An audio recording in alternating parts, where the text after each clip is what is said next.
মাথায় হিজাব, হাতে কোরআন আর মুখে ইরানি বিপ্লবের প্রশংসা। লিখতেন ইসলাম ও ইরানের সর্বোচ্চ নেতা আয়াতুল্লাহ খামেনির পক্ষে। কিন্তু ইরানের অভিযোগ, এই নারীই ছিলেন মোসাদের ভয়ঙ্কর অস্ত্র। একজন নারী গুপ্তচর যিনি নারীত্ব, সরলতা আর ধর্মীয় মুখোশকে পুঁজি করে একাই নত করেছিলেন একটি রাষ্ট্রের নিরাপত্তা ব্যবস্থাকে। নাম ক্যাথরিন পেরেজ সকদাম। ব্রিটিশ ফরাসি বংশোদ্ভূত এক নৌ মুসলিম। তিনি নিজেকে ঘোষণা করেছিলেন শিয়াপন্থী মুসলিম হিসেবে। তার লেখালেখি ঠাঁই পেয়েছিল খামেনির ওয়েবসাইটেও, কিন্তু এসব ছিল অভিনব প্রতারণা।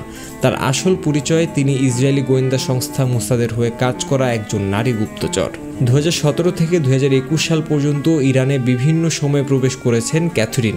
পরিচয় দিয়েছেন সাংবাদিক, গবেষক ও চিন্তাবিদ হিসেবে। সহজে মিশে যান রেভলিউশনারি গার্ড সহ ইরানের শীর্ষ মহলে। এমনকি তৎকালীন প্রেসিডেন্ট ইব্রাহিম রইসির সঙ্গেও তার সাক্ষাৎ হয়েছে কয়েকবার। তবে সবচেয়ে ভয়ানক ছিল ইরানের সর্বোচ্চ নারী মহলে তার প্রবেশ। 2018 থেকে 19 সালে ঘনিষ্ঠতা গড়ে তোলেন সামরিক ও রাজনৈতিক নেতাদের স্ত্রীদের সঙ্গে।